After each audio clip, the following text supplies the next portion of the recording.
Good evening, class. Once again, you are welcome to MSBA 609 Strategy for Analytics, Business Analytics. And today I have myself here to teach you from where we left off last week. Last week, we were talking about a number of different things related to vision to strategy. Today, we look at problem framing and opportunity discovery. If there's more time, we could also move on to other related topics. But let's start from here.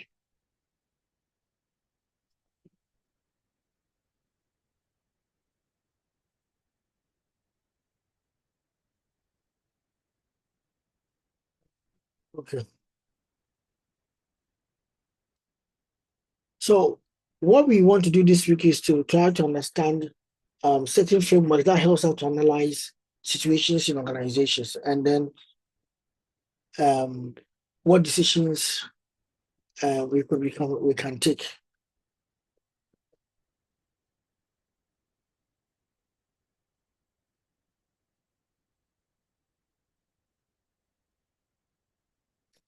Okay. So let's continue. The first one is a framework called Jobs to be Done framework, which is quite a technology that kind of a framing that helps us to understand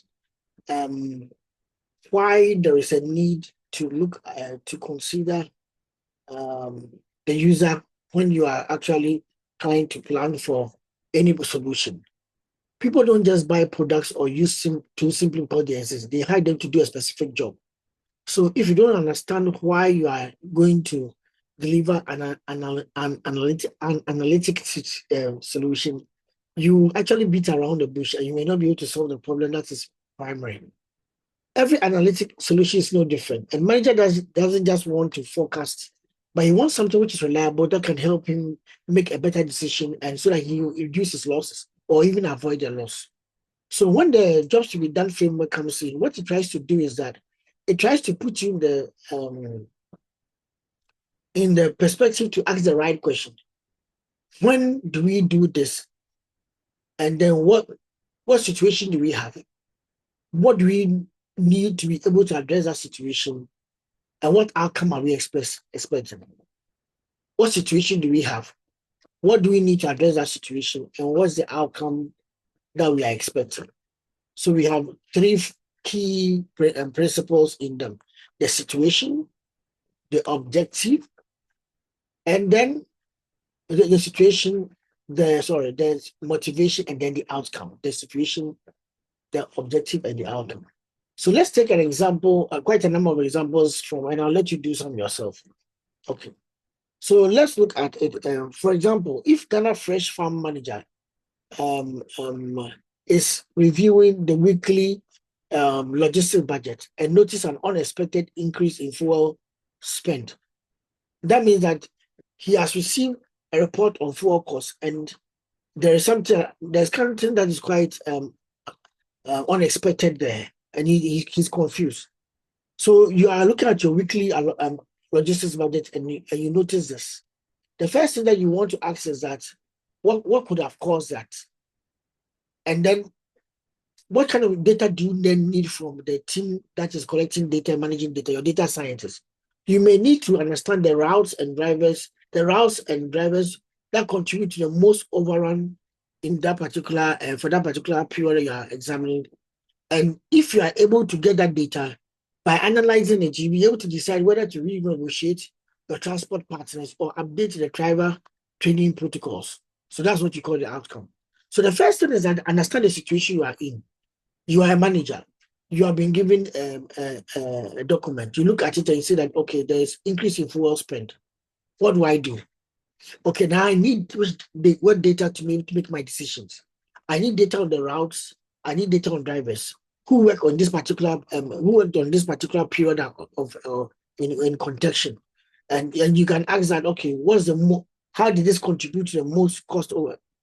How did this contribute to that high cost that we are observing right now?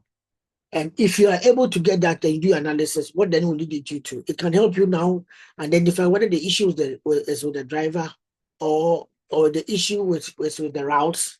So you may need to negotiate with your transport partners that maybe from now on we shouldn't use this particular route. So that's how the jobs to be done model works. Ask yourself, what is the situation, what's the motivation, and what is the outcome? So let's take an example, about two other examples. Okay. So let's see this one. This is the first one here. Ghana Fresh Quality Assurance Manager requests a report on product spoilage. Request a report on product spoilage. Now, what could be the situation? Let me just.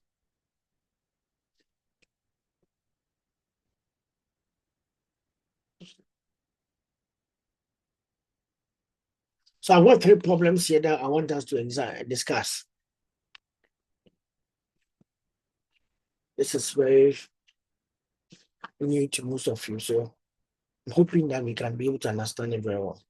Okay. So what I'll do is that I'll drop the sample DB in the in the chat room. I've dropped it there. You can see it there.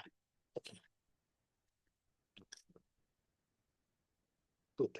So the first question. This is the example I did earlier. What I want you guys to do is to look at the three different problems we have here. Ghana Fresh Quality Manager requests a report on product spoilage. Now, if you're a manager, you request a report on product, your manager requests a report on product spoilage. What could be the issue? So this person requested a report on fuel costs, and then he observed some situations. Some of the situations can be, you observe something positive, you can observe something negative. The question is that when you observe, whatever you observe, what is your motivation on data? What kind of data do you need to address whatever you observe is an opportunity or if it's a threat? And what outcome will it lead you to? The same thing here. Ghana Fresh Manager requests latest regional sales numbers. What could it be? And then Ghana Fresh Manager Relations, Ghana Fresh Farmer Relations Manager requests a list of all farmers in the Eastern region. So to quickly be able to do it, I'm going to divide the class into 3 breakout rooms. Each room will take one. Room 1 will take the first one. Room 2 take the second one. And room 3 will take the third one. So for each of them, I want you to construct a JTBD model that will try to address the situation, whether it's an opportunity or a threat. You yourself have to decide. You are trying to simulate here. So you are you are in an office, and your assurance manager asks, I want the report on product spoilage. What can he find in that report on product spoilage? So you can ask yourself that, okay, he may find something like this. If he finds it, what data does he need to be able to analyze it very well? And then what decision can you be able to arrive at? In my example, I said that he requested for a report on fuel cost. Then so he says that the logistics manager, I'm reviewing the weekly logistics budget and notice an unexpected increase in fuel spend. Because that's what a logistics budget will tell you. Because for that, what do I do? I want to try and solve the problem. So what data do I need?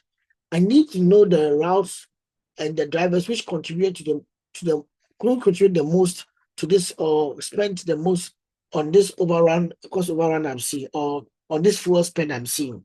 If I know that, what will I do? I'll be able to use that to renegotiate the transport partners, even sack a driver or update the driver training protocols. So without much ado, let me just divide the class into 4 different groups. three different groups. Each of them will take, you appoint your own leader. Each of them will take one of the questions and address. The question has been dropped in the chat room. So please, on the side chat room, you can see it there. And I'll come to the rooms individually to help you address the question. So all the rules have been done.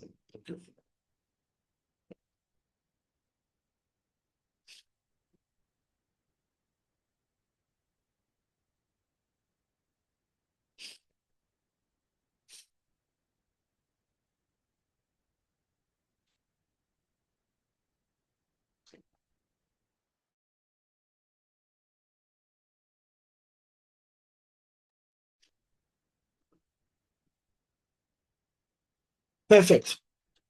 Perfect. So I can see that you're all in your rooms now, and I'm broadcasting to you. If you have not joined the room, please join the room. When the prompt comes, just say yes and join the room. Now, the room that you are in, appoint your lead, and let's start the discussions there. So room one, you do problem one. Room two, you do problem two. Room three, you do problem three. Now, I would advise you to open a Word document and then try to type out what your answer could be. Now, note that for each of them, you are not giving you so much information, so you can simulate what could happen. And remember, it could be positive or it could be negative, but whatever it is that whether positive or negative observations that you may make from the report that you are requesting for, what data do you need further to be able to understand what you are observing? And then number two, how will you, what kind of decision are you going to, can you make? Are you going, do you need that data to make? What kind of decisions? And between, you may be torn between two decisions. So that's what you want to put across. Okay, so I'm joining group three.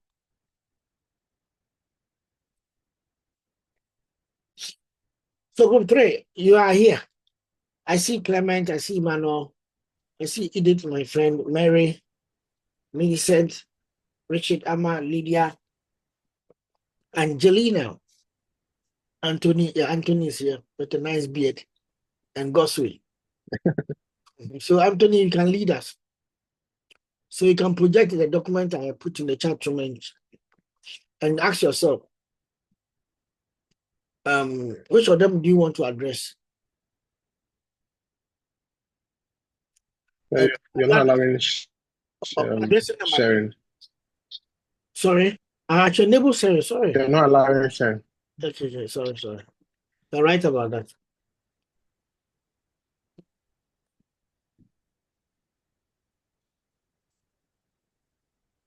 Try it again. Okay. Do it again. Okay. Yes, yes. One.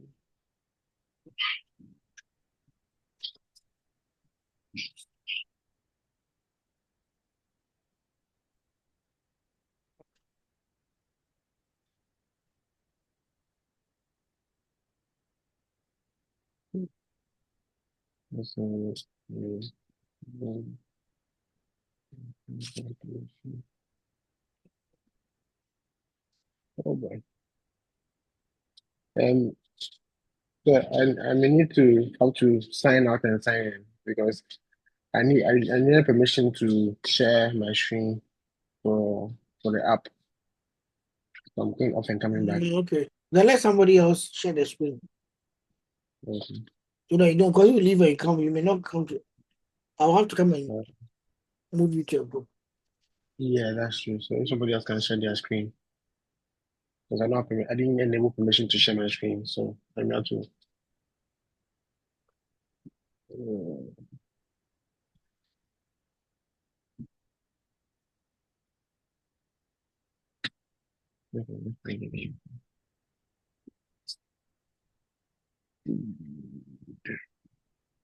Hello? Somebody is sharing the screen. Okay, I think that's me. Is me?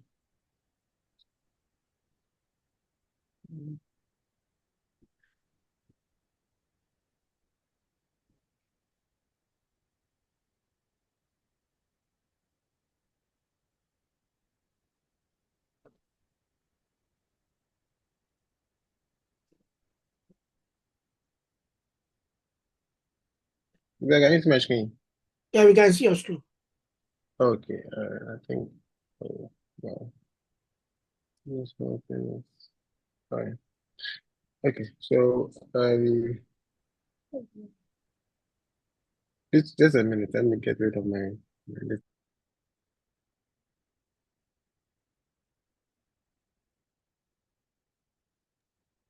Sorry about that.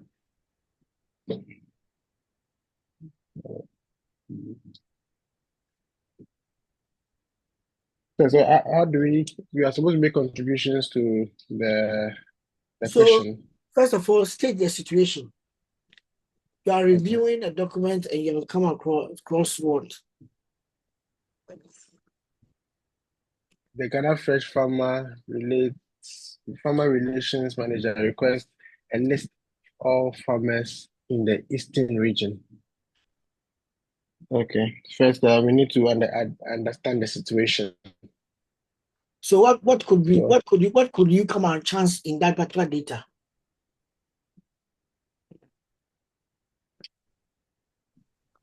Prof, please take the question again, please. Okay, so let me just say that a manager has requested for a list of all farmers in the eastern region. What could he be looking at in the data? What could he find? Maybe he wants to build a supplier database because at this point we treat the farmers as their suppliers. Okay. So maybe he needs supply information. Maybe he wants to evaluate capacity to Good. enhance production as well. So you can write that when I am review. So you can write a farmer request. So the situation could be what? Could be the need to what? Review a capacity of all the current farmers. Is that not it? Yes. Good. Now, when you look at it, that's the situation. Now, what's your motivation? What data what do you want to identify?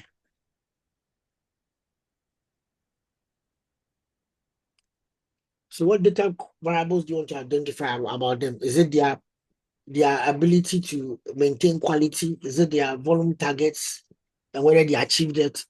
I don't know. So you have to choose one.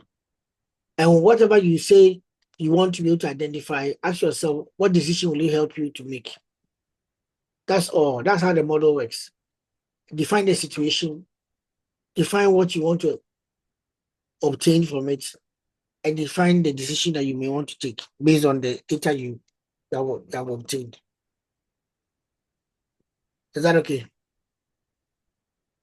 Yes, please. Yeah. Okay. So first of all, write the situation, and then you can to lead you to the next step. Okay. So contribute. I'll be back. I'm going to room one. Room one, quite good. Okay, so maybe we can say Say is here. So room one, your objective is to first of all define the situation. So somebody requests for product spoilage report. What could you be looking for in that one?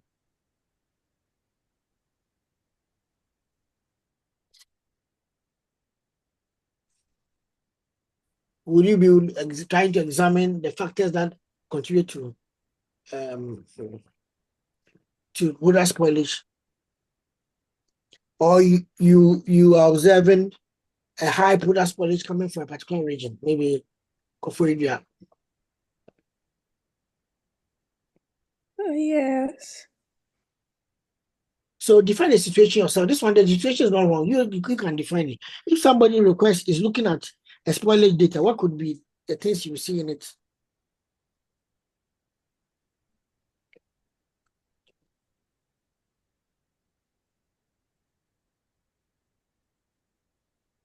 Yes, I'm listening to you. Are we looking at it on the terms of finished products or raw materials? Maybe are we looking at it in terms of the fruit when they're harvested, or we are looking at it in terms of after production into juice?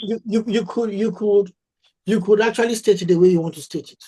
Somebody could be looking at spoilage reports from a particular depot, and then in that case, maybe the spoilage could be after it has been produced before shipping. Do you understand me? Because Ghana Fresh, they ship.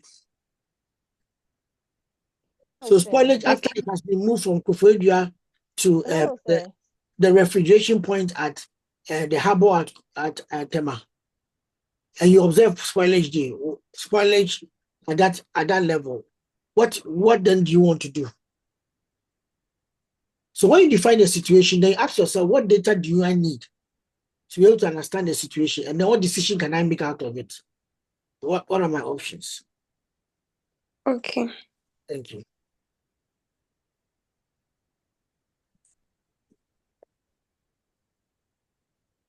So first of all, let's define our situation. You observe spoilage where? At the distribution center in Accra, or where? Or at the harbor, just before shipping? Yeah, I think we could go for the distribution center in Accra. Yes. So increasing spoilage reports from the distribution center in Accra. That can be our situation. Please, I'm also thinking that the route the driver took is also important. Whether okay, so the route the driver is data. So those are the data you need to know. So maybe the driver took a route that is more far in the distance as compared to the shorter one. There's always a route that is shorter than the other. So if the driver takes the route that is more in distance, it might affect the product. Good. So that thing you are calling route in the driver is all about what you need to understand. So the data. Have you typed it? You don't type it. You're talking plenty. So right situation. I'm also thinking that the packaging materials too can contribute to spoilage. Like, for instance, I know that when you package Madam, things, if you want to type there, delete everything and take it to a fresh page. It's a template, so that there are certain controls that don't work. Okay. So just go to open a new Word document and just say situation and type situation, then we type it out. Okay.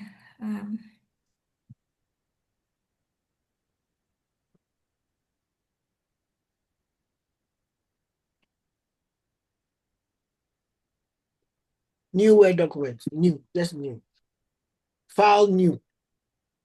No, I'm in a new document. Oh, then that screen is not showing. Yes, okay. that screen is not showing. I share. Okay, yeah. You're not sharing that screen. So stop and then share again. Thank you.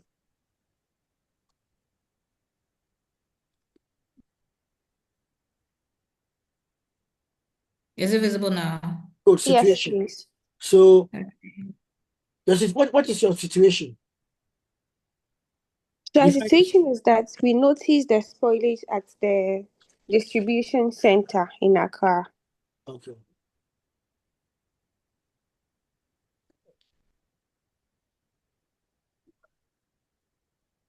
Okay. The motivation. We need to understand what. So you point out what you need to know. Is that where the data come in? Yes, that's the data source. But let's say you have found spoilage in Accra. So what do you know? Yes. So it's like you're investigating. So you need to understand. No, the why there's spoilage we know. That is why you have it. That's why is a situation. So what is it? What could be the possible how? What the data are you looking for? So let's talk about the route. What I was talking about. Route, yes. So you need to that would be like travel distance. Yes. Mm-hmm. So I don't think the routes will be an option here because the spoilage is at the distribution center. the distribution center is at the time that you arrived there. So let me just the gentleman is saying something which is interesting. Both of you are right. You are taking fresh pineapple, which you have processed. So if you are moving it over a long distance and the refrigeration, the cold chain logistics is poor. The temperature in the cold chain, this over the kilometer, is not working very well. By the time you arrive, the thing would have been spoiled. Number two, you could have also bought it at what was the arrival temperature and what was the current temperature? That could be something you want to know because If the arrival temperature was okay and the thing was in pristine condition, but then the warehouse, you can measure the temperature in the cold chain in the warehouse over the number of days it has been in the warehouse. So every day, if you have been sudden drops in it, then it could have happened that the spoilage happened whilst it was at the present. It didn't start on route, which makes the argument the lady was saying true. But these are all possibilities, so you need both. It could happen on route. It could even happen on the time they were farming. Yeah, so Doc, it's possible it could also be at production. Probably But the yeah, that's as a preservatives that were production supposed to be added farming. Yeah, our production. were Yeah, not what added. turning the pineapple into the fresh juice is true. Exactly. Yeah. But what kind of data do you need? So don't just make travel distance from farmhouse to depot in Accra or distribution center farm Yes. gates, not From farmhouse. farm gate to distribution center. Yeah. We also need data on production batch. But travel distance. I think the travel distance you also need this temperature temperature of the cold chain per every kilometer. Well, that is 18 kilometers, and the thing is supposed to be it reads the readings is supposed to be an optimum of let's say 2 degrees Celsius. And by the time you go to Sawam, something happened, the thing increased to 7 degrees Celsius. It could actually also lead to spoilage. So you want temperature of cold chain per every kilometer. That's another data you need. Okay. Then somebody said something too about someone said something. He was talking about the specific batch that was transported today. Oh, the badges, yeah, the badges. The data on the badges, how much the kilograms, all those kind of stuff. You're right. Who even worked on it? In case there's a pattern that the person Kwame Sunu is the person who works on almost all the spoilage was done. It went through the hand of Kwame Sunu. Then you know Kwame has been doing something. Therefore, Prof, could we look at the species of the pineapples too? Because I know some species ripen faster than others. Variety of the ones which are in the spoilage. Yes, yes. If you see the one which have got in terms of the temperature capacity, they have weaker strength, and they spoil. Then that means that it was something predicted. That means that one should have been shipped very fast and sent to. Or even that one, why don't you even sell it locally so that you don't go through all the shipping route and then end up having it get spoiled and rejected get rejected at the European Union. You know, when it arrives at the European Union distribution center or wherever, Belgium, wherever it is, they also do the checks again. The steadiness of the produce. Good. Thank you very much. I also want to add about the storage at the warehouse, how long it took in the warehouse before it left. It left to where? The distribution center. The distribution center. Okay, so okay, that's also a good point. Yes. If you say about how long, they're also talking about the temperature conditions in the warehouse, whether it's even working well. Yes, but sometimes the temperature is working, but it has a shelf life. So if it goes towards a certain I think storage at warehouse, but I think it's the duration of storage at warehouse. You have it up there. You have the storage at warehouse, so you just have to add duration. Okay. But what about the packaging itself? The packaging, if they got the wrong packaging material, you know, some packaging material can help withstand heat better than others. I think someone mentioned it. Yeah. Prof, can we also look at the preservatives the natural preservatives that are added? I mentioned this and she wrote it off. During production. No, during the packaging. If they or we don't add preservatives. No, some people do that. It's at the production before it is packaged. When we say production, when we kind of mill the pineapple into juice, or we I don't know how the right word for it, but there's a way they process Extract the juice. Juice, yeah, they churn it and they extract the juice for it. When they do that, they add preservatives, and some preservatives have a longer shelf life than other. Maybe the expiry date of that, you're right, the expiry date on it. Okay. Now, with this information, what decision what is the outcome? What decision you want to make? So the decision you want to make should be between a number of options. Whether we should we should do a quality assurance check on the production and then the warehouse, whether personnel and warehouse have to be better certified. Oh, the lady has left too. Sorry, no, I'm here. Okay. So you need outcome. This last section, outcome.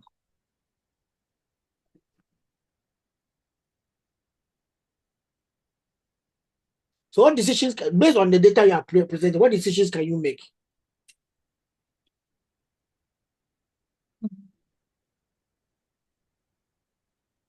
Okay.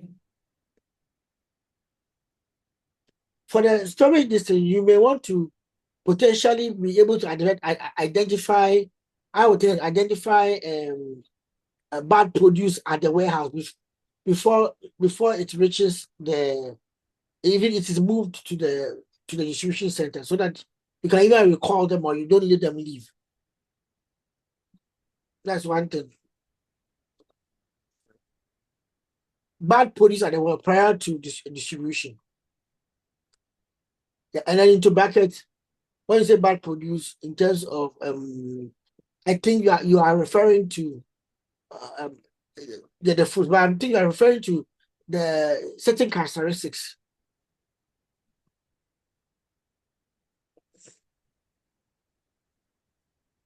So the sturdiness of the produce, the storage conditions, these are the things that could have led to it. Storage conditions.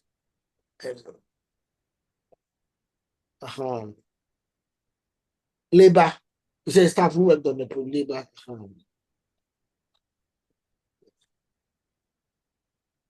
And then we talked about production factor and preservatives. Production factors. Okay.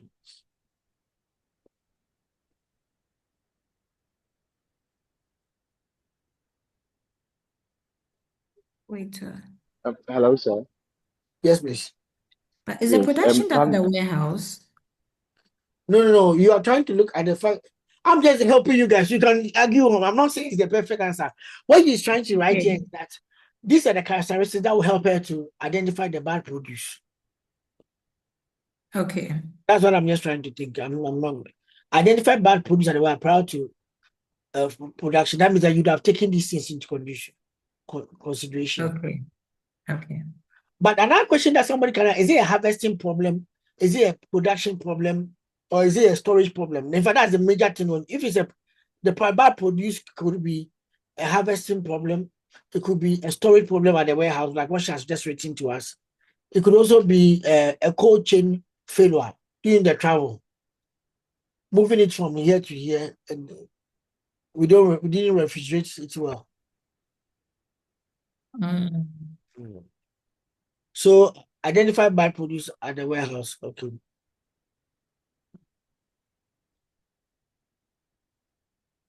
You can also examine let me not say L for you. I'm typing, she's writing. Let me leave. I'm going to another group. Write the rest yourself. Okay.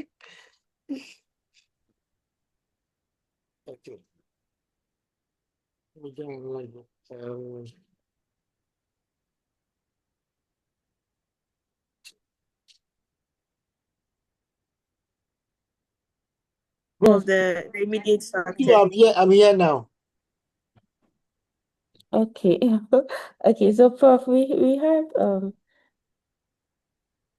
two answers. So we were speaking about So you have two answers. The one could be a possible positive and a possible negative. we're still on the negative. Okay. Actually. But let me point out, in your first answer, you need to identify what is the situation, what is your motivation or the need to investigate, and then what is your output. So your situation is describing the problem. That's the first line. When we're evaluating the regional sales, we notice a reduction. That's your situation. Good. So that's situation. You can tell situation by that part. Then I want to understand. That's where your motivation or investigation starts. I want to understand the effects of new competitor and time spent on transportation. But is that the only data you need for the regional sales number?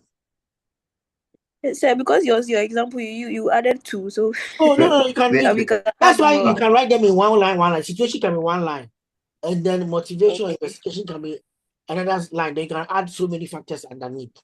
Then your decision or your outcome can also be one and another one. Okay. Okay. Because you are a group, one person cannot decide on one, and one works. Okay. Okay, then we can add the quantities you were talking about, the quantities sold and all that. Yeah. So what I Yeah. advise you to do is that separate the first line from the second line.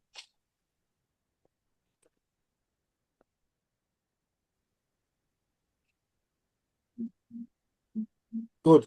And then go down, do another indent. Good. Enter again. Good. And write motivation or interactive investigation. Or data needed. You can even write motivation or data needed. Okay.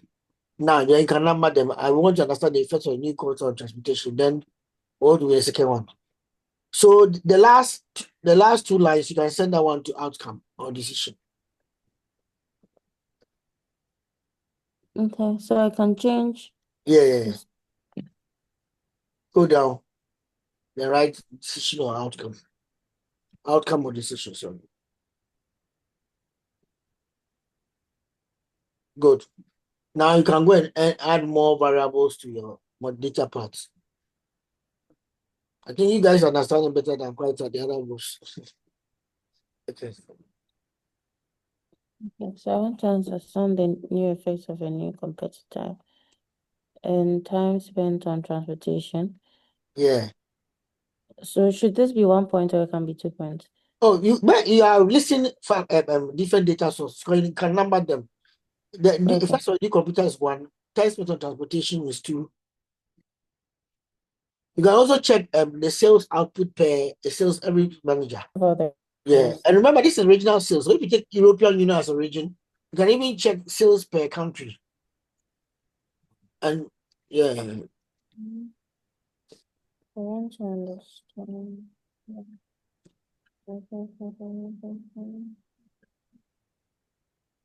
Please, you want to understand the effect of a new competitor, but we learned from Porter's 5 forces that there could be threat of substitutes. So, or threat of substitute products.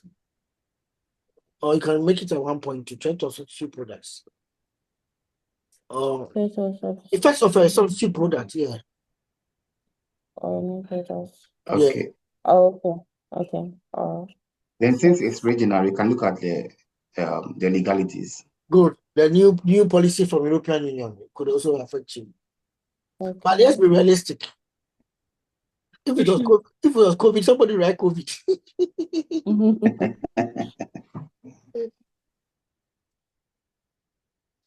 Time spent on transportation. Are you talking about transportation into the country doing the export or transportation within the European Union?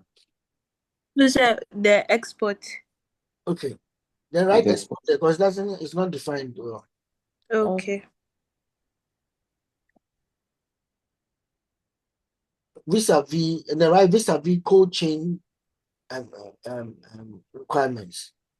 That's your temperature requirement that you should have had vis-a-vis.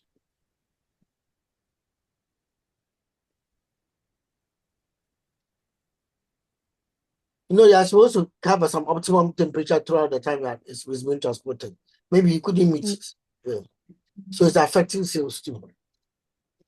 So and that one, that decision number 2 can lead to assess the number of rejected products. You know, if it gets to European Union harbors in a poor condition, they reject it. So that would be the decision so that you can determine the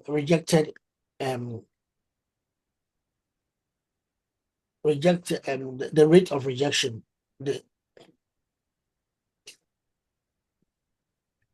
Okay. Apart from substitute products, you can also have seasonality of products. During the summertime, some people like juice more, and during the holiday time, people are home. They like ethical consumers who like to be drinking more fresh juice. So seasonality can happen. Meanwhile, you exported at springtime, so it's affecting your sales too. See, you are putting all of them. They are all different points. Oh, okay. I thought they were all part of the Oh. point one, where okay. Hello, sir. Sir, What about if the output can of if sales managers per country? Yeah, please, somebody was saying something else.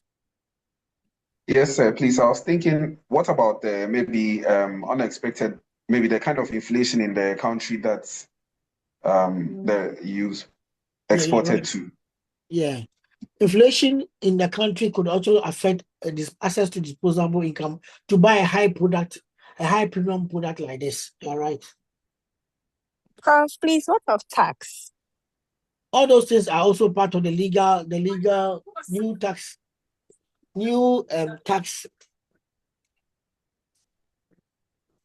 and export what's the name? Export regulations could affect you. So effect of new taxes and export regulations on pricing, product pricing.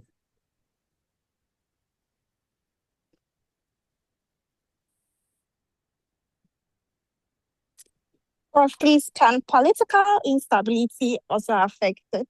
Yes, but the European Union, no. Unless you're talking about Ukraine. Effect of the Ukraine. Ukraine, this thing was the name. So you're not able to sell in France. Maybe your best competitor or your best buyer was in Russia. Right now, you're not allowed to buy from.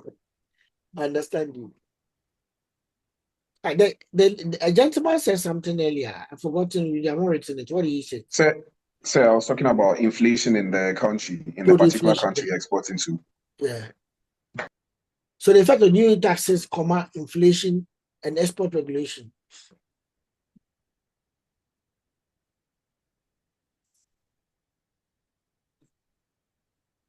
Now, what decisions can let you make?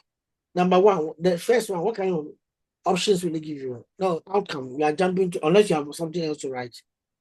No, I So don't. number one, the first one I can decide whether to change services to match up with a competitor or to match up with a competitor or substitute products. Yeah. Change services or product characteristics. Because you are saying substitute products, so yeah. I like the way you are doing it. So every point, each of the data will lead to a decision. That's what we are trying to learn. That's very good.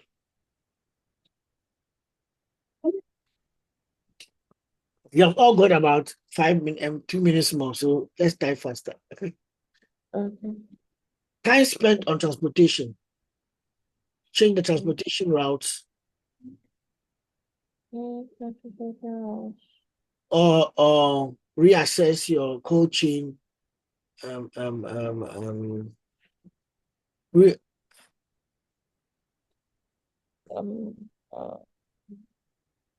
you say reassess, Not assess. I mean that like maybe it's like going for. I know I am thinking that you are actually sending it for refurbishment or something. Maybe it's broken down to check whether there's a problem with it. So I don't think the word is reassess. It's more about it's not reviewing. When you take your car for So can we just say evaluating, maybe to evaluate the cold chain procedure or okay. Okay. So how you work on the seasonality of the product? And so look at Change your storage. good. When I say my code change equipment, okay. Number 2, seasonality of the product. Oh, that one you are comparing whether it's better to sell in summer. Which season is better? Which season do you make the most sell? Choosing between summer, winter, and then which season is your product more so to assess to decide the best season for sales and promotions. Yes, Swansea, your hand was up. So I'm okay, please. Okay. Effect of new taxes, inflation, and export regulation on product pricing. Swansea. You know, the effect of the new tax and things means that you are now it's costing your internal cost has increased.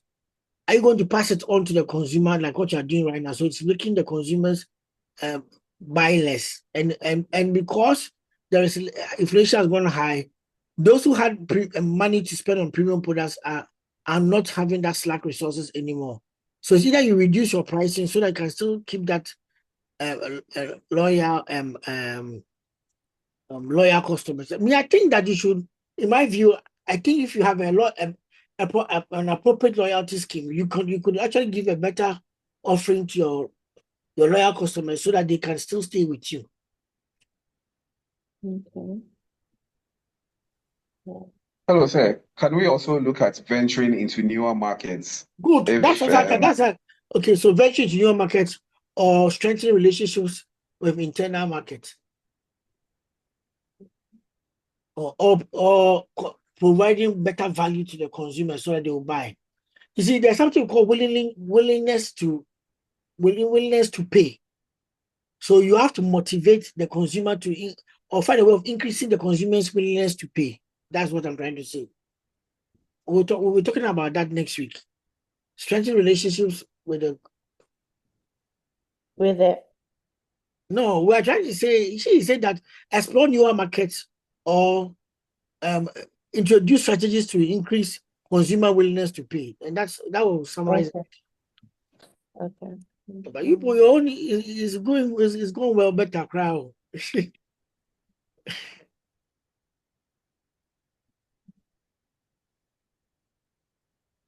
Or you don't want to use the terminology willingness to pay. Don't worry, it's okay.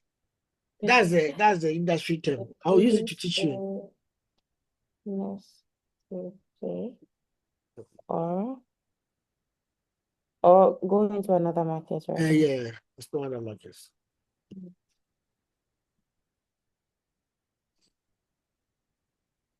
Good. Okay. Now you see how your turn has been written perfectly. Yeah, this is better. So get ready to join the main group and get somebody who presents for you. Okay. Yes, please.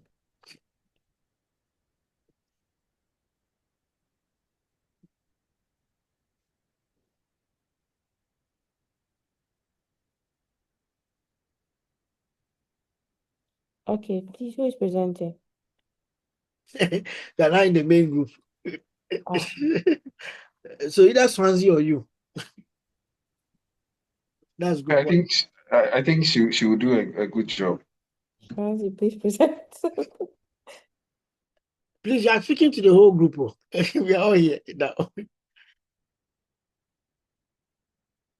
Okay, so group 3 is now joining, is coming. Group 2 is almost coming. Then group 1 is already here.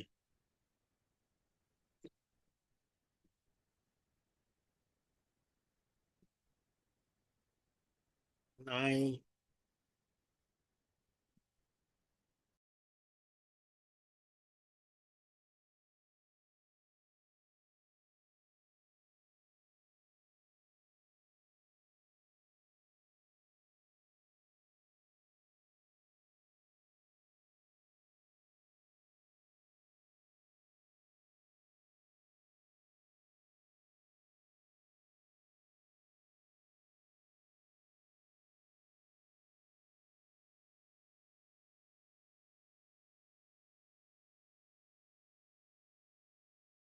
Group 2, are you ready to present? Welcome back. Group 2, are you ready to present? Group 3, are you ready to present? Group 1, are you ready to present? Choose somebody to present for you and let me know who is ready.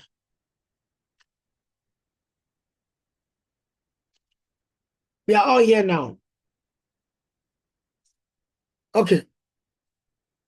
So group 3, you can start.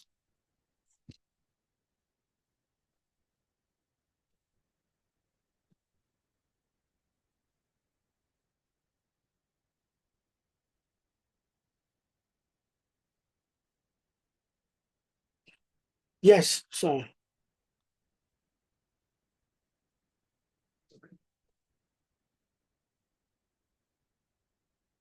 Oh, group 3, you can start. Share your screen.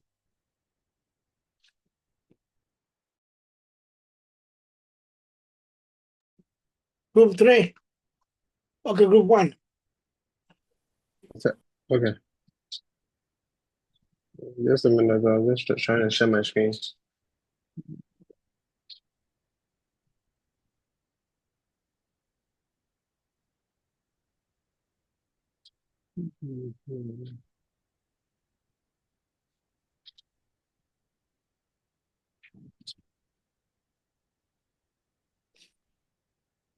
Okay.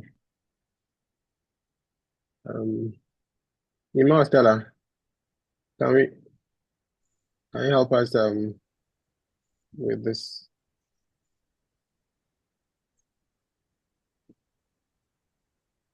Yeah, Manuel. All right, sure. Yeah.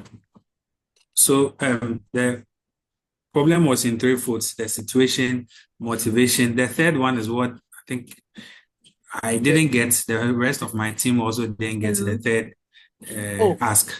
The third task is outcome, your decision, what you decide to do, based on your motivation. So can you go off and let somebody come whilst you are listening to me? One of you can type. Yeah, then you can type something. Capture it again. Based on our motivation. No, you need to do your outcome or decision. So what will 2A help you to decide? What will 2B help you to decide? What will 2C help you to decide? Okay, sure. So you can go off now. Stop it and then go. Okay. Group 2 can come. Our group is still is our room still available for us? No. One person, one of you should just we are not going back. Okay. So you are the one there. So type it for them. Just type 1 or 2. When you come back, you understand. Sure. You are not looking perfect, and but we are all learning. Group 2, sure. Go ahead. Group 2, hey. Good. You don't have a problem. I was with you in the last minute, so yeah, you have done some good work. So present. Swansea can present, or the lady can present. Grace, can go ahead. No, Prof, Swansea will present. Hey, Grace, you.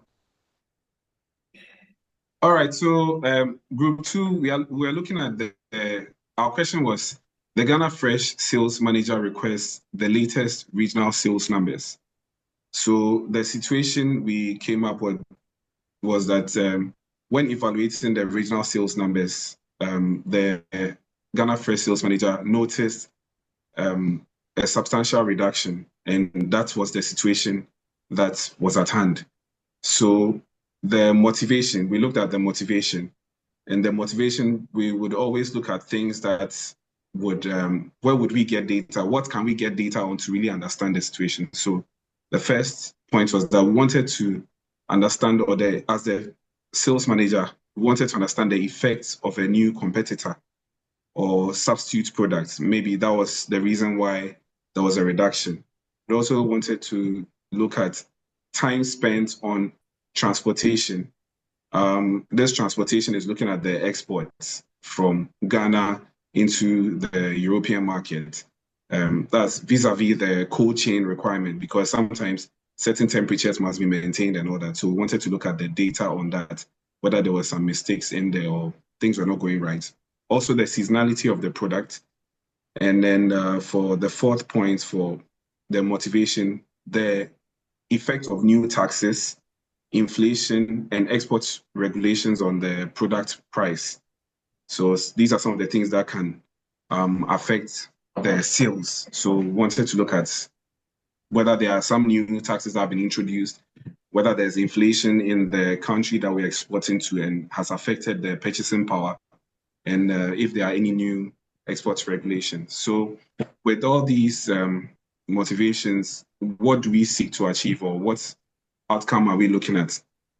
The very first point, we are looking at deciding whether to change the services that we are carrying out as an organization, or we should also look at the product characteristics to match up with the competitors that have been introduced, or the substitute products. So with every decision, it is matching with the substitute or the previous motivation.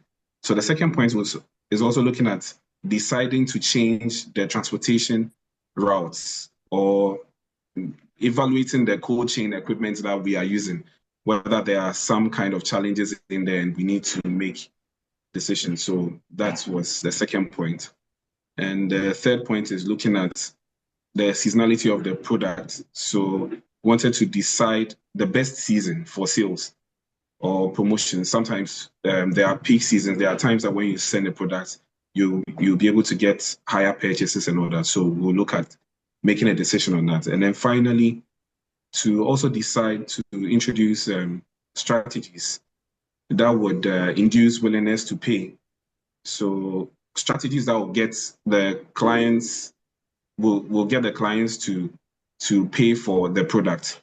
Or we can also venture into newer markets if there are, because the reason for that is based on the taxes and the inflation and export regulation. So we'd like to venture into newer markets. If maybe the European market is not working, maybe we can decide to go somewhere else and see whether we can increase our sales. So this is what Group 2 came up with.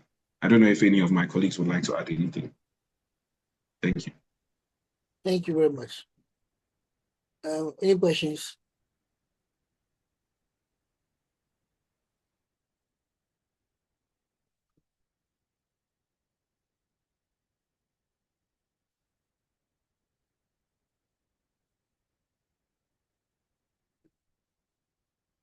Hello, Prof. Yeah. Doc. I thought the transportation is limited to from maybe the destination, the farm house to the distribution center in Accra. It seems he's talking about international. He's sending it to the international market where it's supposed to. The questions are different for the different groups. Okay, yeah. Okay, fine. I didn't go through that. Let me check. So let's see if you have finished your own problem 2. Let's see problem 1. But that's interesting, the way you map your motivation data and with the possible decisions you can take is very good.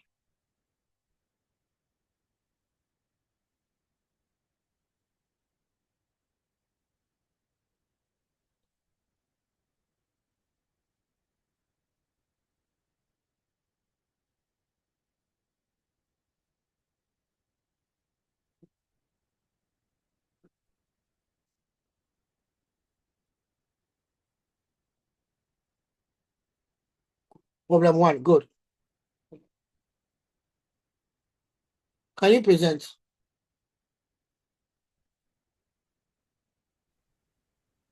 Who's going to present for problem 1? Or Hello, Prof. So I'll present for problem 1. okay. So our situation was we noticed spoilage at the distribution center in Accra. And for motivation, we wanted to understand what was causing it, what the possible reasons are. And we came up with the travel distance, how long it took from the farm gate to the distribution center, what the conditions were when the produce was being transported. So how was it being stored in transit? What was the temperature along the route at every point in time? Then we also looked at storage at the warehouse itself. What was the temperature at the warehouse? How long was it stored? And the batches. Then we also looked at the type of pineapple that was being used. How steady was it? Was it, once it was harvested, was it in good condition to be transported to the distribution center? Those that weren't in too good of a condition, what could be done with them? Either sold at the farm or not. So the type of variety. Then also the labor that was employed to work on the produce. Were they properly trained in handling and storing and the production? Then one other reason or factor that we looked at was also how the produce was packaged. Was it of good quality and standard? And then finally, also some of the production factors, the preservatives that were used in the processing of the pineapple to ensure that it didn't spoil by the time it got to the distribution center. So our outcome was, to sum it up, improve quality assurance across board by examining the entire chain from the farm gate to the destination. And then we broke it down into identifying of bad produce at the warehouse before sending to the distribution center, looking at how steady the fruit was, the storage condition, and other factors. And then we also looked to implement a tracking system to ensure that the right route is taken for the produce to reach the distribution center on time, ensuring that the drivers don't, let's say, veer off course or rest along the way, and that will cause a delay in the produce getting to the place at the right time, and that can also lead to spoilage.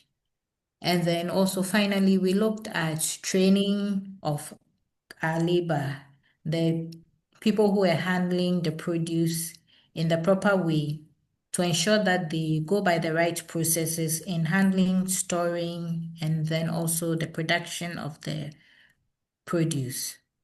So that's how we tackled it as group 1. Thank you.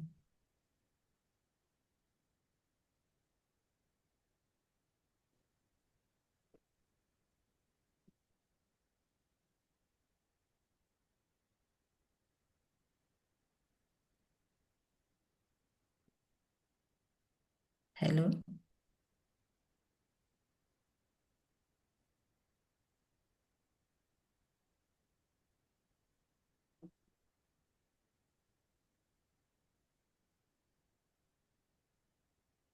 Did anyone hear me? Yes, we we can hear did. you. Yeah. We had Yes. you. Okay, all right. Repeat. Yes. Okay, so you see the different approaches that all of you have used for problem 1, problem 2, and problem 3. Problem 3, have you done something better now? Yes, sir. Yes, When you sir. are done, please give it to the rest. Yes, I think we can share something now.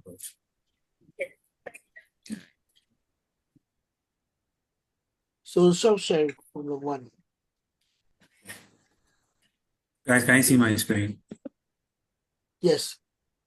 Now present. Your situation should have been at least 1, but you have written about 4 different situations. Are they interrelated as one situation? Or pick the one that best fits the data below. That's all. Okay. So maybe I can just run the team through. I mean, situation. The need. We Ghana Fresh Farmer Relations Manager request a list of all farmers in the Eastern region. And then the situation we have here is a need to review production capacity of all farmers in the region. Okay. And then also to secure high quality, consistent raw material supply and plan logistics for produce delivery to the plant. Plan your logistics processes. Now, the motivation could come from the first point. If you're able to review the production capacity of farmers within your region, it helps you to segment farmers and then assess potential supply, sort of get a picture of the volume which each farmer produces, the type of fruits they deal with, and then the seasons in which they come. And the second point is if you are able to secure high quality, consistent raw material supply, you are able to reduce your production downtime since there will be quality raw materials available readily anytime. And then if you are able to plan your logistics from delivery of the field to the plant, it helps you handle with or deal with what post-harvest losses and spoilage, which is a challenge for Ghana Fresh company. Then the outcome is you are able to get a categorized database of farmers by crop type, volume, and harvest season. So it helps you to, segment your farmers into which ones produce what at what volume. And then if you have this data, it helps your production cycle. And then the next point is you are able to forecast supply and match it with production needs so that, it will deal with the production downtimes that may occur. And then the last point is reduction in wasted produce, which is a challenge, like I mentioned, in the post-harvest losses or spoilage. So, Doc, that's it for Group 3. Excellent, everybody. So we have been able to appreciate how to combine these elements. Now let's look at what problem 1. When I see a sudden increase in spoilage reports from Accra Distribution Center, it seems people are copying my own. I want to immediately trace the affected budgets to the specific farm, the harvest date, and then transport vehicle. So I think it solves what most of you said this, the group 1, you said all the 3 variables, so that I can recall potentially bad produce before it reaches the retailers and identify the issue, if it's a harvesting problem or a cold chain failure, or even a storage problem in my local warehouse, which you guys alerted me to. So thank you. And this is just a brief one. Yours was quite comprehensive. Number 2, the Ghana Fresh manager requests the latest regional sales. Regional sales numbers could be high, it could be low, it could be the same. So I chose that I want to study to compare the sales volume of high margin products like organic pineapples against some of the substitute ones that are coming up, against low margin products such as like bulk cassava in each territory or in each country. Then I can decide whether my team should focus on their efforts and products, or where to focus their efforts and products, whether they should focus more on advertisements and stuff, or they should identify which products need those type of promotional push. Maybe it could be that, like somebody said in that group, that we could explore new markets. I could also explore new markets where my products will be sold. So the job to be done model or framework helps you to be able to identify the appropriate job that is tend to relevant in making a decision concerning the situation you are faced. So you are facing a situation. What data do you need? In terms of your investigation, if you are going to investigate it, what data do you need? And if you get that data, how can it help shape your thinking or lead to a decision that will be relevant to the institution? Okay. Now with the Ghana Fresh, the last one, the list of farmers, I mentioned that when planning the planting schedule for next season, I can identify farmers which have have consistently met our quality and volume targets, as against those who are not doing well, and then try to prioritize those who are doing well for pre-financing and some type of support services that may be provided by the company. So in this particular scenario, the tool has helped them to make a better decision concerning those who are farmers who are doing well and others who are not doing well. Okay. So the GTBD focuses on the user's goal and context, not the technical solution. It translates vague requests into specific user-centric problems by using the situation, the motivation or investigation, and then the expected outcome or decision you want to put across. So that's how that one works. Good. Now, is that the only framework that is relevant? No. The other framework that is also relevant in defining our measures is the SMART framework. That tells you that every framework, every goal that you set up to guide you in your managerial endeavors is to make sure that it is linked, it's characterized by the SMART acronym. S for specific, M for measurable, A for attainable, R for realistic, T for time bound.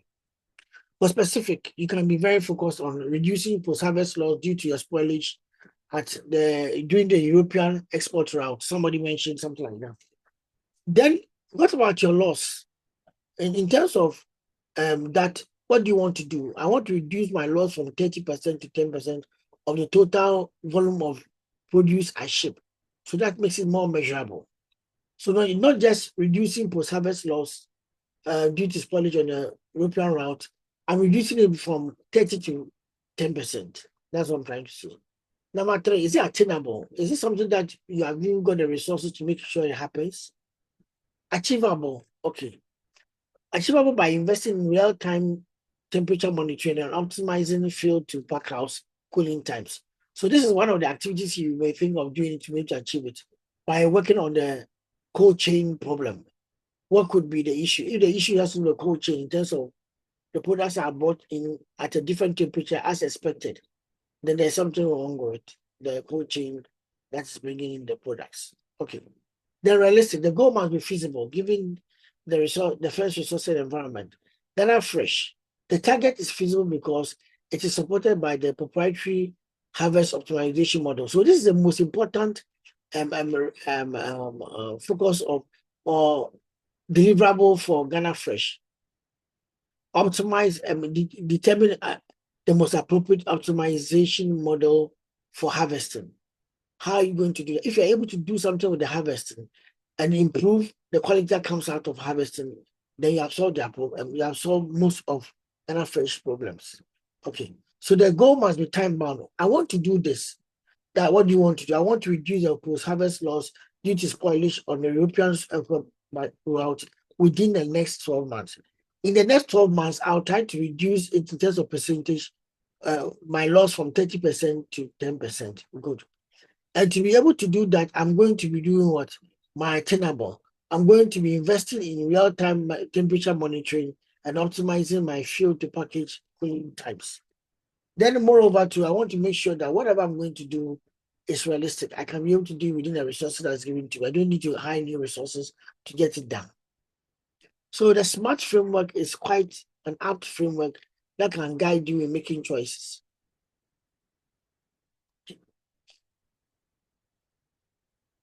Then you go to the overall evaluations criterion. Now this is a little bit tricky. So let's understand it very well because you're going to use it in a number of calculations later. Now the overall evaluation criterion is more about evaluating the metrics you are setting for yourself, or establish a metric that can be able to be, is that measurable with the right variables that can lead to appropriate decision making. So the most simple way to do is to have a two-factor problem. So there are two variables that are defining that problem, and you can then be able to decide that if I do this to this to affect this, so I can then lead to this particular outcome. So what does it do? While there are different performance indicators in organizations, The OEC is the ultimate arbiter of the project's objective.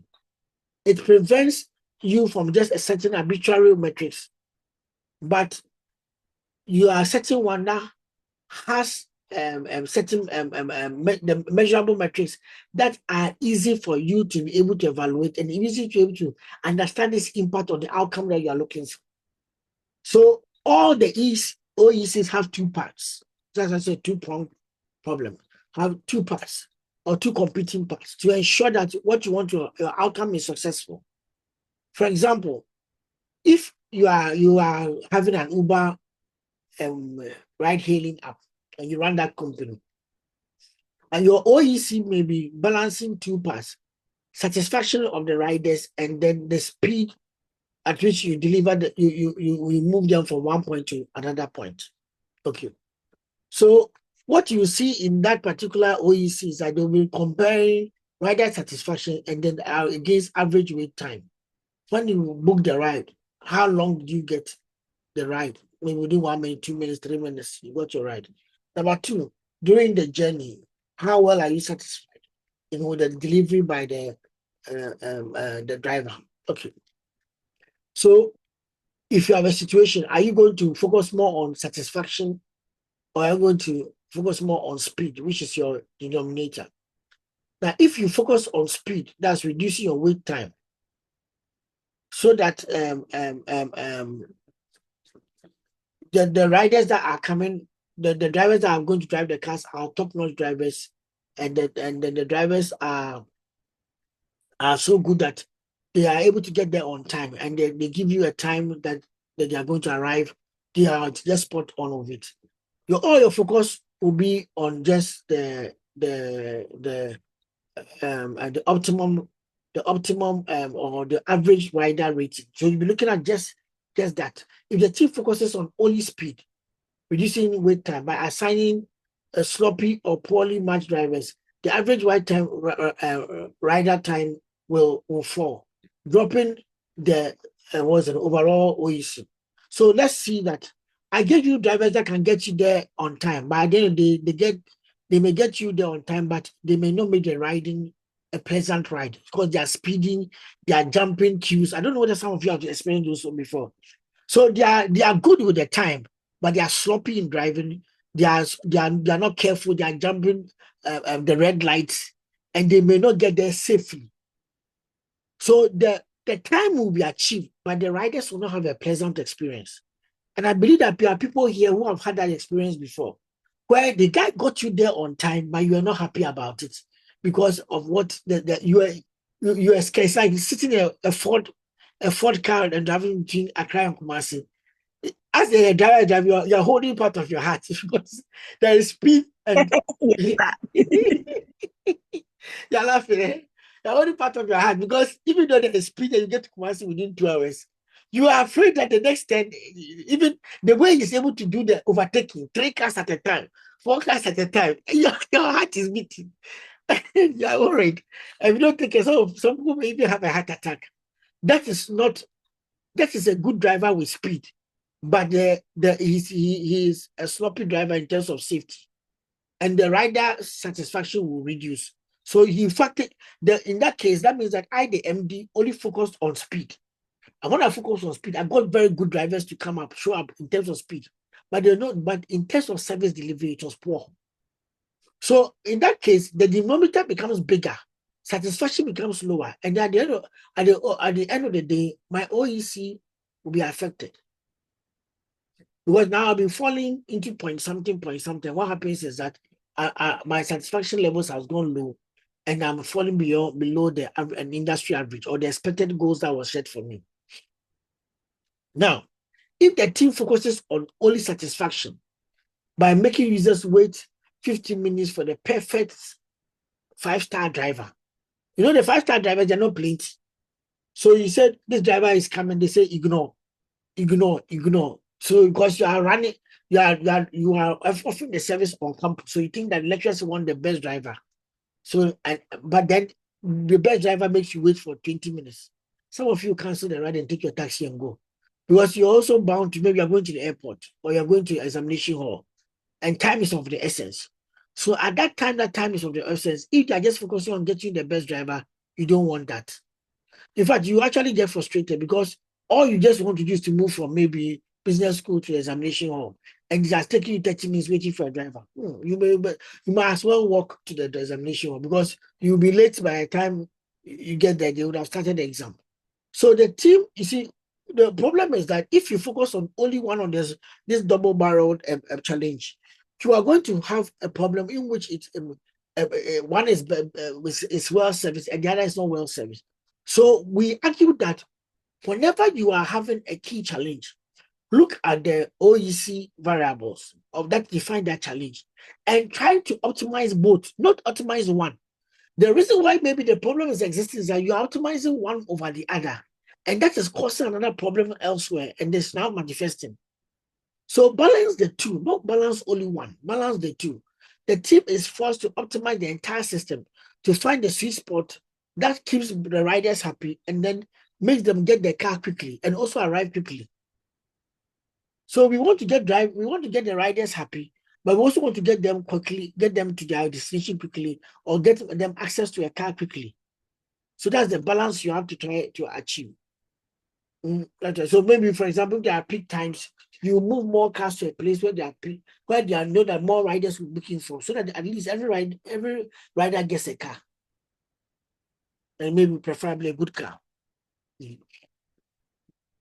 So our argument is that balance the two competing goals appropriately, and make the right choice in which of them you want to invest in for the first time or on your first response. Don't let it be at the cost of the others. Please, you understand this? Or let me look at another example here. Okay. So I'm using the Ghana Fresh. So Ghana Fresh harvest optimization can use an OEC that is going to be calculated as follows. Total value of grade A yield divided by total cost of total cost of harvesting operations. Now, it means that even if I'm looking for quality, I'm also trying to make sure that even though in doing so efficiently, I need to manage my labor, my cooling, and my transport costs, so that at the end of the day, my cost of harvesting operation will not override the value of the grade A yield I've actually been able to produce. So I need both. I don't need one beyond the other. I need both. So if for an OEC, means that if you are using that in an evaluation, all you want to do is what are the two dependent variables, two competing variables that influence the choice that you are going to make. So let's take it a practical one. Coming to do this program, MSBA 609.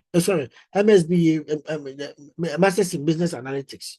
In your decision process, what are the two variables that you needed to optimize to be able to decide on this one and this program or this course over another course or another university? What were you? So sometimes somebody tell me, what are the two things that you were balancing in your mind or over some time before you made that informed the choice? Stella, call me, yes. So I considered the time frame and the cost. The time frame and cost. So which of them was your focus? Which of them was your denominator? Which of them was your is it your nominator? The time frame would be the most important one. And then the cost. You say your time frame was what? The most important one was yes. And then the cost was the denominator. So time frame was up, and then denominator was the cost. So if cost was increasing too much, you're going to say no. Is that not it? Yes, I would have gone for another option. Good, that's very good. So your time frame will be here, and your denominator was going to be your. So what you want to achieve is your time frame. So when you say time frame, you're talking about finishing the program in 1 year or 1.5 years, something like that. Yes, in 1 year, because it needed to be done as early as possible. Wow. Wow. So that means that all MBA programs, which are 2-year programs, were out of question. We're out. We're not an option at all. Good, good. You see how she has made a decision. When there are two variables, it's very easy for you to balance them and make the right choice. So you don't second guess yourself. But if you are considering everything, is it close to my workplace? You start asking, so you find an excuse that you never even start the program. What time would they close lectures? Then you go in, okay. Oh, is that true? Okay, can I do it at the summertime only? That means that you are looking for a sandwich program, which is not this one a sandwich program. Okay. So please, let's get another example. Who else had maybe two other variables or similar variables? Or all of you just jump into the program, no decision making. Yes. Anthony and Co. Swansea. What informed your decision? Lydia. The person called user. Who are you? Are you not going to rename yourself? User. If you not rename yourself, put you in the waiting room. Yeah, Stella. So I have a question. Is it possible to have 3? For the overall evaluation criteria, it's 2 that we expect you to have. It's 2. Okay.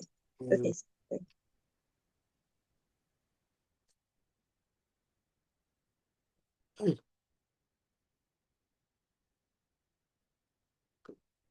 Yeah, Edith, go ahead. Prof, I was looking at the industry demand and the time. Okay, industry demand for the program. Okay. Okay. Industry demand and the time. Okay, that's very good. Okay. Okay. And time was your denominator. Yes. Okay. Thank you very much. Okay. Good. That's very good. Now let's look at another one. The falsifiable hypothesis, which is more about trying to move away from the just intuition to determine better informed guesses or quantifiable guesses. Okay. A falsifiable hypothesis is just a specific testable guess. I know in management and in decision making in the boardroom, sometimes we want to go with a gut feeling. We want to make choices based on just I feel good about the decision, but it's not always feeling good about the decision that will give us a good outcome. So if you like, ask Ghana football. Sometimes somebody says that I felt good about the game, but I lost. So it's not about feeling just good, but we want you to move away from those gut feelings to more of a testable guess. So instead of just having a gut feeling, can you have something you can test and evaluate? Think of making a bet on a bet so specific that you can clearly tell whether you have won or lost. When you have just your gut feeling, sometimes you're not able to tell whether you have won or lost. So, like somebody will say that this project will make customers happier. How will it happen? But a good one will be to say that if we do action X, then metric Y will improve by amount Z in time T. When you do that, then what are you trying to do? It means that after time T, you can check the number. Did metric Y go up by this amount of the Z percentage you're looking at? If the answer is yes, that means that your guess was right. If your answer is no, then your guess was falsified or it is proven wrong. Now, being falsified is not necessarily wrong, but it's more about you have learned that it doesn't work that way. You may have to change your approach to the issue. That's what you are trying to say. Now, every analytics program that activity you are doing, you are also engaged. Okay, you're also engaged in an experiment. What do you mean by that? The falsifiable hypothesis is a scientific way of testing whether what you hypothesize will be true or not. What you hypothesize will be true or not. So you are going to establish that measure. Now, I'm going to use examples to explain it better. Now, just so let's take example 1. Okay, Ghana Fresh farmer training and in terms of the supply chain. Okay, so example 1, vague goal. We need to help our farmers grow better quality pineapples? The first one, that is what you have said in my gut feeling. Okay, I want to do this, but how are you going to do this? What is like the question we ask, what job needs to be done? If we then we can put some some quantification around the job that needs to be done. We hypothesize that providing 500 contract farmers with a new one-day irrigation training program will lead to this particular outcome. We will increase our percentage of grade A pineapples by 20%, from the original 50% to 60%. That's what we are trying. That's the 20%. Within the next 6-month harvest cycle, that means that after they have implemented the irrigation skills that they have gained, it would happen that way. What are we trying to say? After 6 months, when we go to look at our harvest data, we will see that did the percentage of grade A pineapples reach 60%?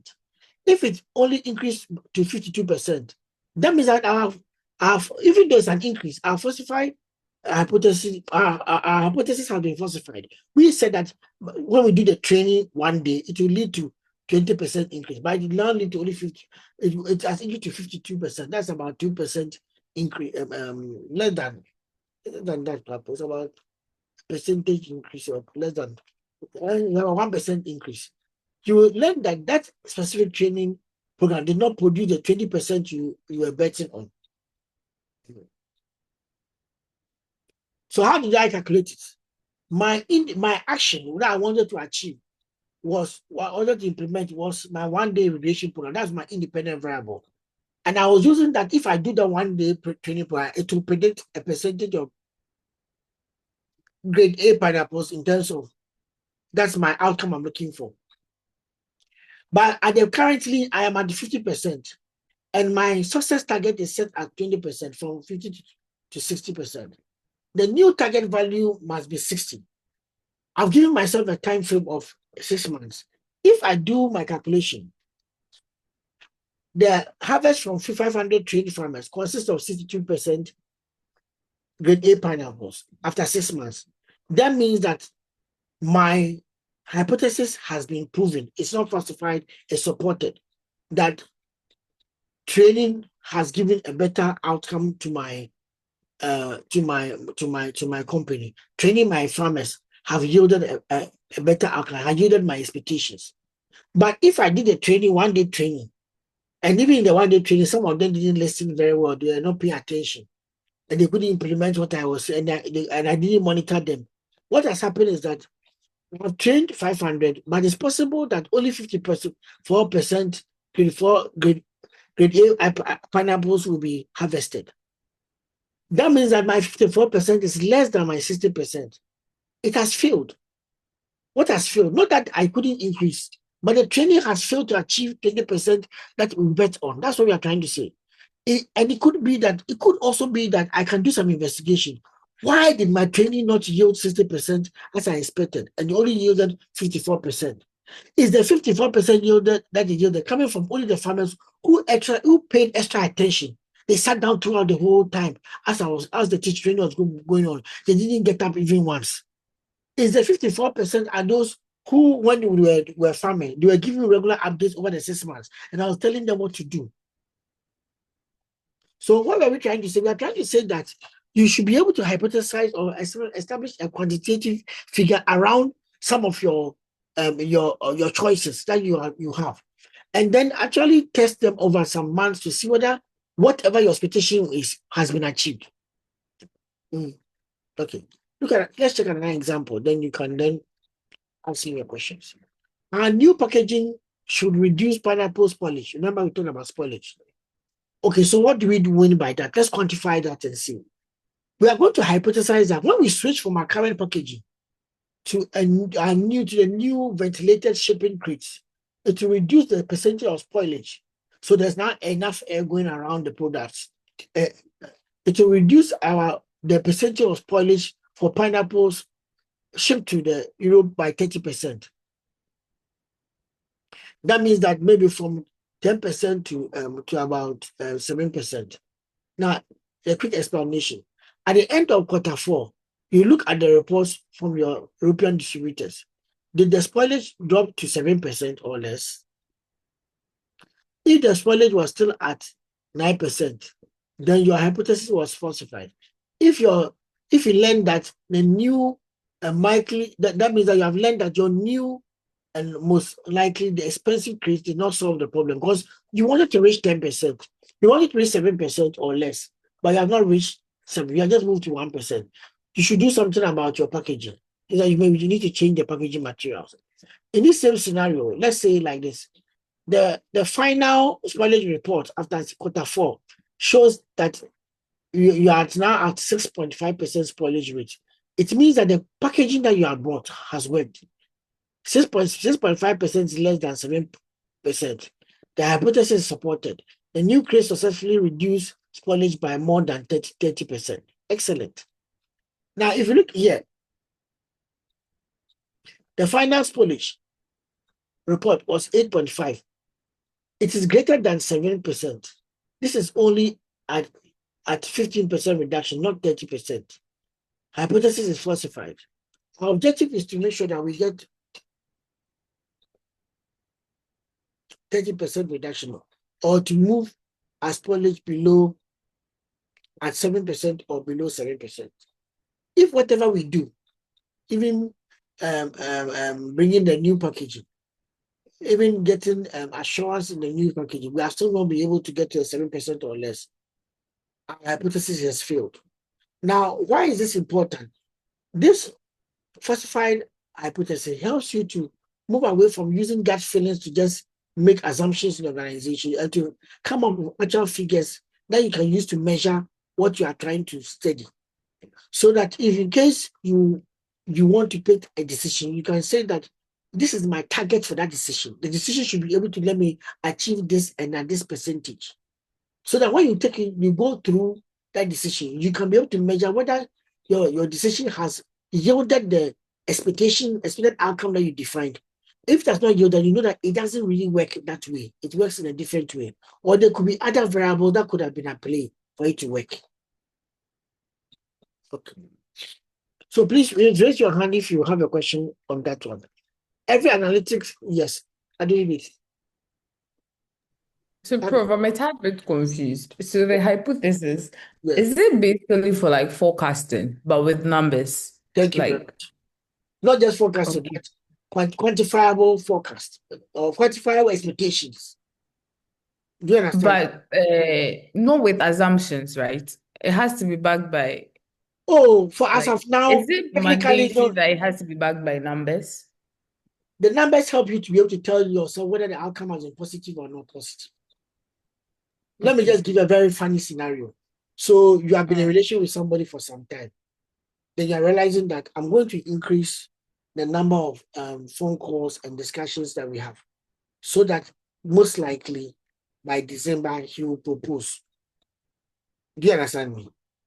So instead of you having a discussion with a person maybe twice in a week, you try to make time you invest more time in the relationship.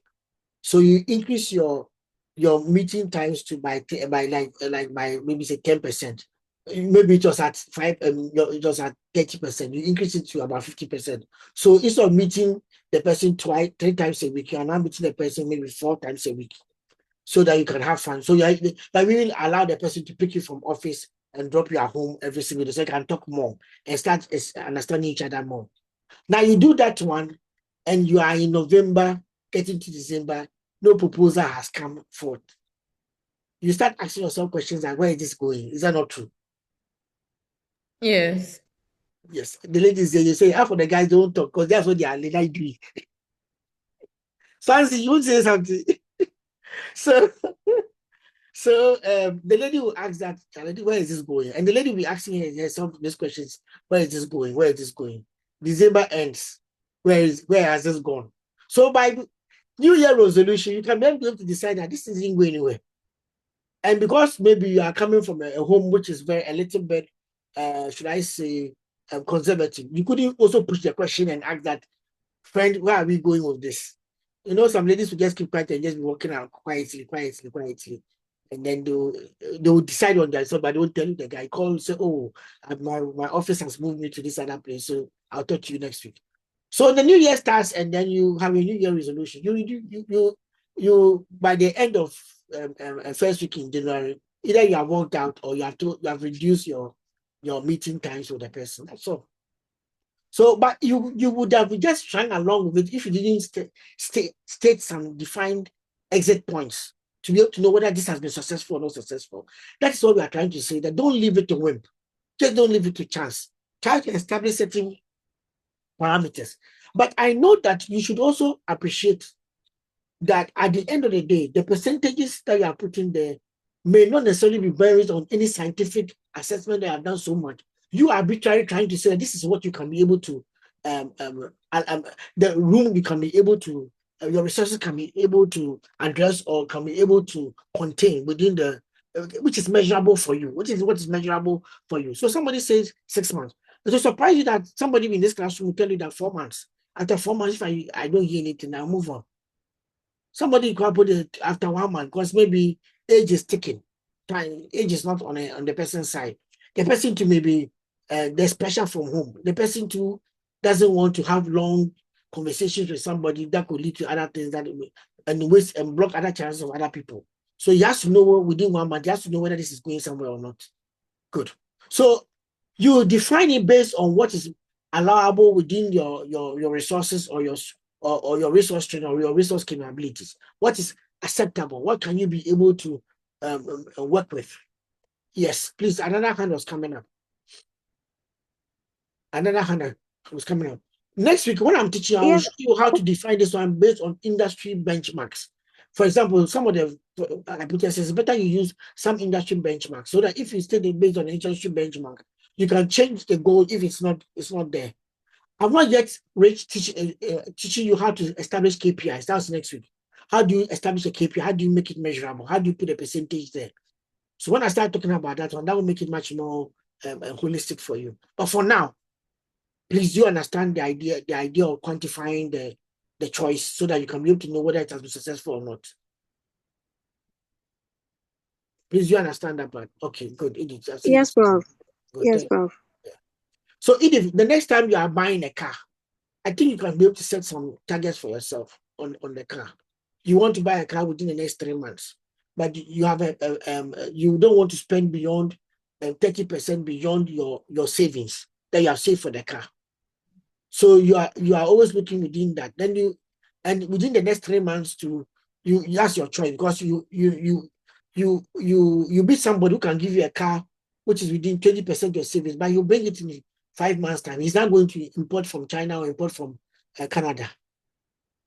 And it could, and you know that by the time you finish importing, inflation and all this, it could even affect that your savings that you have there. So you will realize that decision will not work for you, if I'm right. Because you want to buy it within the next 3 months. The person is telling you that he's now shipping to bring it in 4 months' time. Give vis-a-vis the travel time from China or from the US to Ghana. Unless he does freight the car, put it in the plane to bring it, which is done by in some even Ghana people do that. They put it in the plane, the car be bought by plane, but that would be very expensive for you. So if you don't take care, because of that, you like to buy somebody who has bought a new car and is currently in Ghana, you can see it, or you go and buy one of the refurbished the cars that they assemble in Ghana and pick it up and go, because it's within your price. The car is available it's within the 3 months, and you pick it up.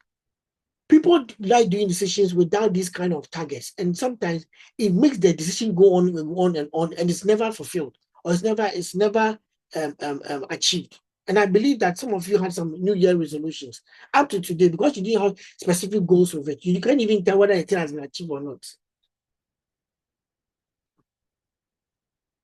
Yes, there was another hand. Please, is everybody appreciating the falsifiable hypothesis? That's a testable guess. That's what we're talking about. My testable guess. A testable guess. Has everybody been able to understand it? Hello? Please let me hear from you, class. Yes, sir, we are okay, sir. Okay, good. Thank you very much. And who was the one talking? I saw a voice and I saw a finger, a hand. Okay, Stella, and then the rest of the class, it seems they are asleep. Joseph, Atafua, are you with us? Sir, we are with you. Okay. Thank you very, very much. Okay. So, in relation to your capstone project, now, most of you want to pick the book this week. I've got some people who have actually told me that they want to write their names down when they sell the book so they can give to them. I'm going to put the first 2 chapters and 3 chapters that we have looked at in the Dropbox so that you can start reading, those of you who want material to read and stuff. So that as soon as the bookshop gets the stock, I think by Friday, I can actually start telling people when they can go there and go and pick it up and stuff. So please, free first 2 chapters will be in the Dropbox by tomorrow morning for you to look at it and stuff. Yeah. And you can, so that those of you who want to start reading ahead, you can look at it. It's a 14 chapter book, but we are going to do only about 10 or 8 of the chapter. We can't cover everything. But at least you can see the synopsis, the table of contents, and then see what is inside so that it can guide you to know what you can expect. Thank you very, very much for your patience. Now, those of you working on your Ghana, your Ghana Fresh groups, I hope you have started meeting and discussing what is possible. So this is the Ghana Fresh use card that is for this particular chapter. You can, it's an assignment. It's just to guide you to prepare your presentation. So you can read it when you get the chapter for it. It's just about how do you put everything we have talked about today into evaluation framework. So it has a problem statement of what you want to achieve. You establish your evaluation criterion, you state your hypothesis, and then you have your key stakeholders who can help you achieve it, the data you need, and the time and effort that needs to be done. That's all. Next week, we'll be working on, let me just give you a preview of what we'll be doing. We'll be looking at portfolio and prioritization. How do you make choices? Where we'll learn about this one, and then we'll combine 2 chapters next week, 3. So look about the cost of delay and then the cost of waiting. Then we'll learn about the weighted short job first, how to be able to choose which job I want to do first and give it a particular weight. So that, you see, all the things I've been teaching you so many options, but how do you prioritize? That's what I'm saying. So I've got 6 options in front of you. How do you prioritize? What equation do you use to prioritize? That's the kind of thing we'll be talking about. And what are the prioritization framework? One of them is called the weighted job first. And then there's another one called the right scoring model. The right scoring model just means that your reach, your impact, and the confidence, your gut check. I'm telling you, the same person tell you gut check is not needed, but there are sometimes that you need your gut check. You know, how do you feel? It's like you're going into a relationship. You check out how many people are going to be affected by this relationship. How does it benefit me and benefit maybe my parents and all this kind of stuff? What effort is required in this relationship? This is a long distance relationship. Now then you add your C, your gut check, Charlie. Me now, the way I look at it, this guy coming from Kwabotri, 50%, I don't see to go far. Charlie, Kwame Nadi, I have 80% choice. Yeah, I think 80% of Kwame Nadi. I have for Richard 20%. So you go with Kwame Nadi, because that's why you have 80%. And that's what people do. They use the rights framework in making that. They look at how many people will be affected if you break up. The impact in terms of how much what will benefit to me, and then the effort to be required in the relationship, and the gut check, see, confidence. You yourself, but this are there any accountability, uncertainty? We have been talking for 1 month. I've never mentioned his parents. I've never mentioned this. So you start asking yourself, there's no future. So this one, there's 20%. As for the other party, I see 60% there. So you go 60% rather. The same person, and the same person who told you that gut check is not, but I'm trying to tell you there are sometimes that a simpler way to make a decision is to use the right scoring framework. You put a pen, it's like having it in a restaurant. You put R, how many people will be affected? I, what's the impact for me and for others? And then E, you go to E, what effort is required in this thing? Then you come back to C, what should be my confidence factor? This thing, how much do I wait? That's how it is. Okay, so it's very interesting next week looking at the rice framework. Please, it's not the rice, jollof rice, so not jollof rice, the rice framework, the weighted shortest job first. And that's the actual one that you may end up using. The rice framework is something I wanted to teach you because sometimes some projects you don't have all the data, but you just have your confidence to make a choice. And then after that, we'll go into the same thing next week. We'll look into the KPIs, how to be able to establish KPIs, and then what is your North Star metric? That's your your single KPI that rules over all the other KPIs. How do you establish it? And how do you break it down to other KPIs? We're learning that. So thank you very much. I'm excited about what I'm teaching you because these things I didn't teach them last year. And these things help you to be able to put the data that you are studying in the other analytic courses into perspective when you're applying them in your work. Some of you do your longest, so you'll be using some of these things. The North Star metric, the weighted, the RISE framework, and then the weighted shortest job first model. Yeah. Do you remember last week we learned something called decision first? Decision first. The best decision you should make is sort of like don't go to the data, establish your decision first. Last week, remember we learned it. I hope, does anybody remember decision first? Yes, sir. Yeah, good. Yes, But please sir. don't be worried about what will come in exam and things. We'll do simulations of what to come to the exams and stuff. So you don't be worried about. Understand what you are doing because the questions in exams are usually practical questions that we have been doing.